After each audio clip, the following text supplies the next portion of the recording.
Hola a todos, en este episodio 2 del curso Psicología del Trading enseñaré un formato sencillo y aplicable para entender los ciclos de interacción entre el sistema económico y el sistema bursátil. Para eso vamos a explicar distintas visiones en los ciclos económicos y financieros, teoría de la opinión contraria. Así que quédate hasta el final y podrás saber cómo beneficiarte de esta información, entendiendo que puede ser una metodología útil no solo para invertir o hacer trading, sino también para tomar decisiones en relación a los fenómenos que transitan entre los sistemas económicos y sistemas financieros. Así que comencemos. Al margen de la orientación que podamos tener con respecto a la economía y las bolsas, la gente por cultura general reconoce dos sistemas. Un sistema económico que está sujeto a perturbaciones exógenas y un sistema financiero. Las perturbaciones exógenas es todo aquello que el sistema económico no es capaz de predecir, como un atentado político o por ejemplo una guerra. Cuanto más limitado sea el modelo económico desde el cual analizamos, mayor será el número de acontecimientos que serán considerados perturbaciones exógenas. Y si no tenemos un uso de algún modelo económico alguno, todo será una perturbación. Tal como hablé en el primer episodio sobre la tesis del mercado eficaz, y si aún no lo ves, te recomiendo primero revisar ese video y poder estudiarlo para entender este material. Está en la tarjeta presentada por YouTube. Pero volviendo al tema y en palabras del propio Hamilton, los mercados eficaces son una expresión para acontecimientos venideros que proyectan su sombra por adelantado. La idea se fundamenta en que estos acontecimientos venideros son capaces de identificar una secuencia de acontecimientos sustanciales, los cuales son el reflejo de ciclos conductuales. Esto lo vemos en los cambios de mercados alcistas a mercados bajistas, los cambios de los tipos de interés, los bonos, las acciones, la fluctuación de precios en las mercaderías básicas y claro, los metales preciosos como por ejemplo es el oro. En este sentido, los ciclos económicos junto con la irracionalidad son potentes indicadores del papel dominante que desempeñan los bucles de retroalimentación y claro, el propio caos. Ahora, con todo esto queremos entender en qué parte de dicho ciclo estamos y cuál evento podría continuar. Por lo mismo, nuestra investigación y análisis se debe fundamentar en el análisis de interferencias. Para eso vamos a necesitar 1. Analizar las disposiciones, cómo fluye el dinero y cómo se mueven los precios. Para eso vamos a analizar los mercados y submercados. 2. Entender los fragmentos de información, o sea, cuáles son los consejos de inversión, los fundamentales o noticias relacionadas con el activo en el cual estamos analizando. 3. El proceso de toma de decisión de los inversores, y acá es la parte en donde revisamos los gráficos. Para poder llegar a realizar un análisis robusto, también debemos comprender la conducta cíclica de la inversión, o mejor dicho, los ciclos. Y para eso, repasemos primero un poco de historia. Uno de los primeros en comprender el fenómeno cíclico fue Charles Dow, famoso por la teoría Dow, que hasta el día de hoy es enseñada y aplicada por un montón de inversionistas. Él, en 1884, había comenzado a dibujar índices de valor por grupo de cotizaciones. En el año 1886 formó la media industrial y la media ferroviaria, que más tarde se llamó el índice de transporte. Lo interesante de Dow es que había teorizado sobre un modelo el cual se componía sobre 6 reglas. La regla número 1 era que los índices actualizaban todo por adelantado, bastante similar a esta tesis del mercado eficaz. La regla 2 es que el mercado tiene 3 tipos de movimiento. Un movimiento primario de larga temporalidad que podría durar años, un movimiento secundario de temporalidad media que podría durar meses y un movimiento terciario de una temporalidad más baja que duraría solo semanas.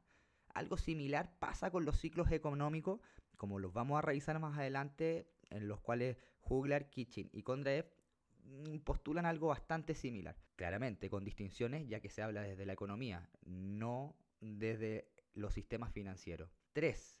Las zonas de soporte y resistencia. 4. El volumen que debería apoyar el precio para confirmar una tendencia. 5. Una tendencia se debe confirmar por altos y bajos. Y 6. Los índices deben confirmar la tendencia bursátil. Dow decía que un activo en su tendencia no es creíble a menos que los índices realizaran una tendencia precursora de la propia tendencia en la cual estamos observando.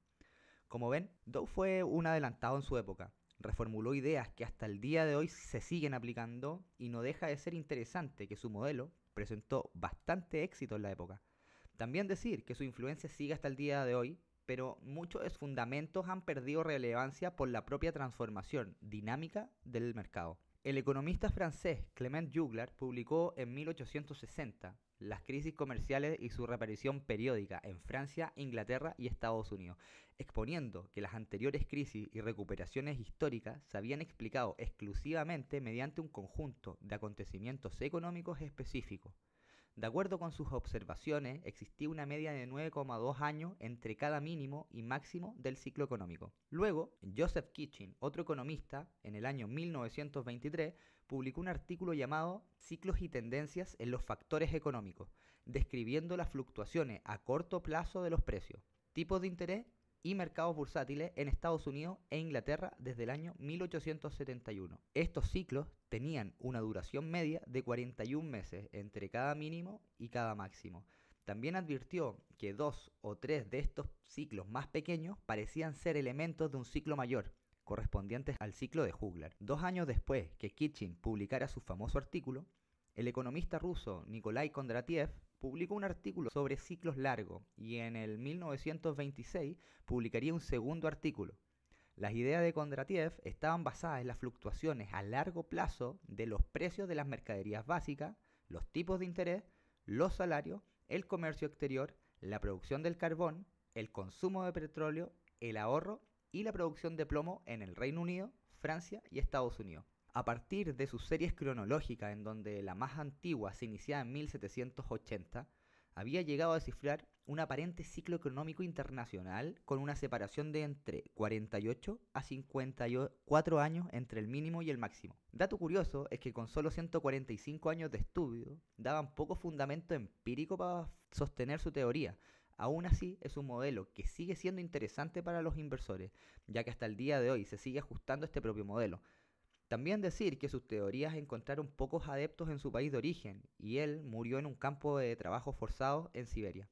Más tarde y mucho más conocido es el libro del austríaco Joseph Schumpeter, Business Cycle, publicado en 1939. Schumpeter fue profesor de Harvard y también ministro de Finanzas en Finlandia durante un periodo. Él llegó a la conclusión que existían 3 ciclos económicos imperantes a los que llamó Kitchin, Juglar y Kondratiev. Estos 3 ciclos no fueron los únicos que identificó, pero pensó que estos 3 ciclos superpuestos en su propio modelo representaban la mejor solución hacia la claridad y veracidad de los movimientos económicos.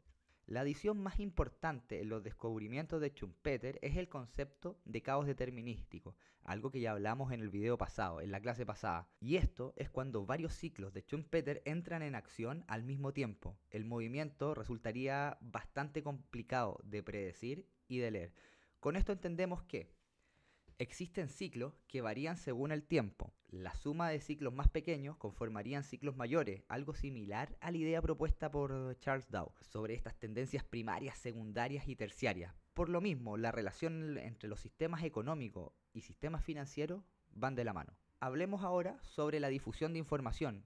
Y claro, la teoría de la opinión contraria. Mencioné anteriormente que la interpretación de la difusión de la información y las actitudes es una herramienta fundamental a la hora de analizar. Esto se fundamenta sobre todo en los postulados de Charles Dow sobre el concepto de distribución y acumulación. Él proponía que estos fenómenos eran una consecuencia de la forma que permeaban en los grandes y expertos operadores hasta los pequeños aficionados que querían ganar dinero en la bolsa. Garfield Drew afirmó un principio básico tras investigar los años 1940 estadísticas accesibles al público respecto a las contrataciones de la bolsa en lotes que correspondían a menos de 100 acciones, o sea, las operaciones de los pequeños compradores, que los denominó él mismo compradores de pico. Este describió cómo estos aficionados tenían por lo general mala suerte y cómo cualquiera podía beneficiarse de ello solo haciendo lo contrario. En 1959 publicó una recopilación de diagramas en donde mostraba la conducta de estos compradores de pico, con las que documentó su teoría. Sin embargo, Neil era más conocido que Drew. En 1954, Neil presentó su concepto de teoría de opinión contraria en su libro The Art of a Contrary Opinion. Si bien Neil no aportó métodos cuantitativos para sustentar dicha teoría, y en mi modo de ver, él no entendía bien los fundamentos que planteaba, se tuvo que esperar hasta el año 1963, cuando Cohen comenzó a recopilar información estadística y se establecieran fundamentos cuantitativos en la teoría. Luego Cibet mejoró y simplificó los métodos de Cohen, transfiriéndolos a los mercados de mercaderías básicas. Finalmente, en 1983, Haddadi estipulaba los trasfondos teóricos para métodos cuantitativos y cualitativos, tomando como concepto central, obvio, la opinión contraria. De manera resumida, la teoría de opinión contraria propone hacer lo contrario a estos inversionistas novatos con mala fortuna que compran en los picos y venden en los puntos bajos de una cotización. Así, si los podemos identificar, podríamos detectar los cambios de tendencia de los ciclos. Con todo esto, es momento de entender el juego del mercado. La gracia de este juego, o como lo quieran llamar, es entender lo que cada mercado señala por sí mismo con respecto al conjunto total de ellos. Para esto debemos tener en mente tres conceptos. Las fases cambiantes de los mercados, cada fase del ciclo económico con sus característicos mercados al alza y a la baja. El segundo concepto es lejos el más abstracto y es la liquidez de los mercados. Mencionar que la liquidez solamente produce impacto cuando su corriente se encuentra activa, pero es un tema que lo trataremos en el tercer episodio. Y la tercera es la analogía que los mercados deberían seguir unos a otros de forma secuencial, pero que a veces se resisten a hacerlo. Y como diría Einstein, todo es relativo. En los mercados ocurre eso, al igual que en cualquier sistema ecológico. Pero existe un ritmo tradicional del ciclo económico interactuando con los mercados bursátiles, y este es: la renta fija a corto plazo es el primer movilizador del mercado, luego lo sigue la renta fija a largo plazo, en tercera instancia el mercado de renta variable, en cuarta instancia las mercaderías básicas y por último los metales preciosos. Y así en los ciclos financieros. Entendiendo este modelo de fácil uso, veamos en más detalle cada una de las estaciones. La primera etapa de la cual hablaremos es la depresión. La economía está deteriorada, las inversiones son bajas y el desempleo aumenta. El mercado de bienes inmuebles está deprimido, los ingresos son bajos, los bancos comienzan a estar asustados y nadie está a disposición de ayudar a los demás. La liquidez financiera es buena y está creciendo. Las imposiciones de ahorro a plazo y las cuentas en efectivo de las entidades mediadoras alcanzan niveles altos. Los medios de comunicación se centran fundamentalmente en los elementos negativos de la economía, aunque primero la renta fija y luego la renta variable ya han comenzado a subir. La renta fija experimenta una clara tendencia alcista después de las caídas de los tipos de interés a corto plazo. La renta variable ha empezado a subir algún tiempo después de la renta fija. El papel orientado al consumo, tal como las acciones del sector inmobiliario, de la distribución y de los fabricantes de artículos de consumo a corto plazo. La subida de valores de renta variable provoca un tremendo asombro ya que los ingresos siguen disminuyendo. Las mercaderías básicas bajan fuertemente y lo mismo es aplicable al oro en este caso, que alcanza su máximo algún tiempo por delante de la actual depresión.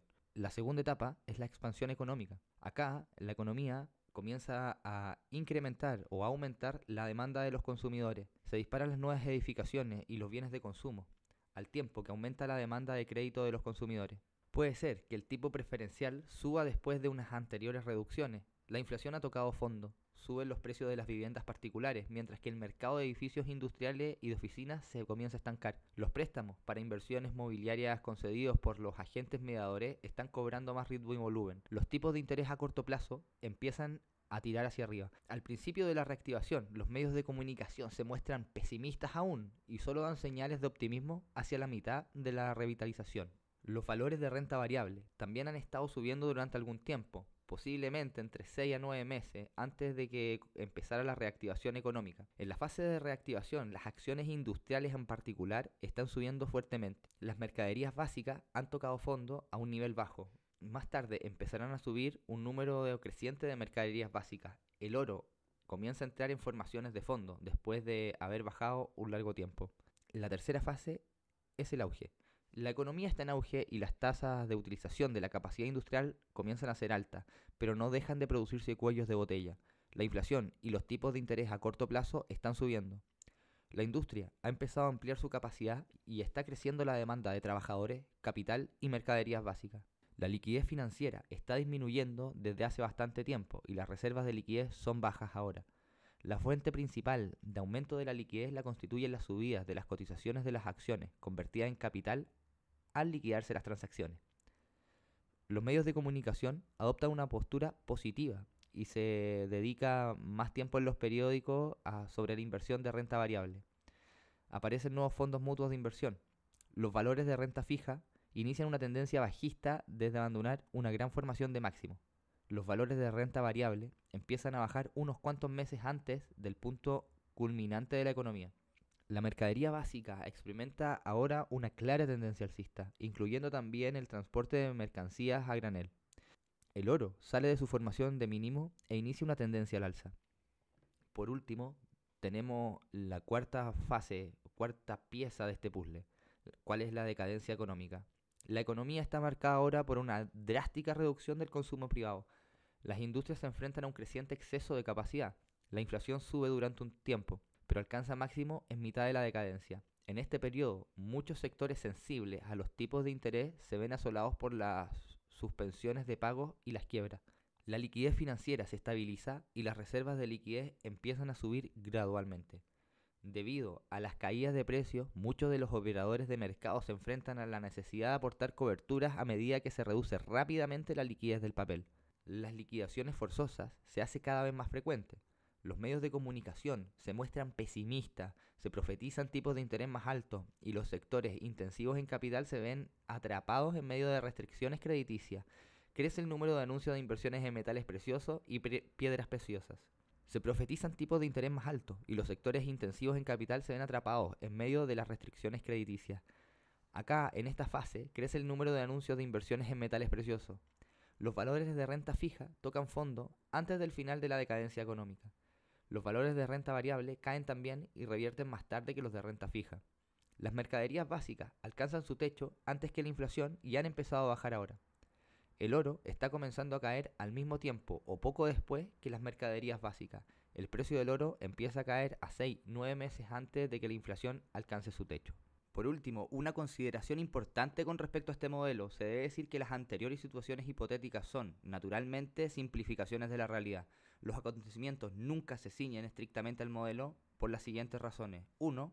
El modelo se ve perturbado por factores exógenos y 2. A veces, acontecimientos aislados de carácter político o tecnológico distorsionarán gravemente el propio modelo. Con todo esto, ya tenemos un modelo de seguimiento financiero, entendiendo la dinámica del mercado.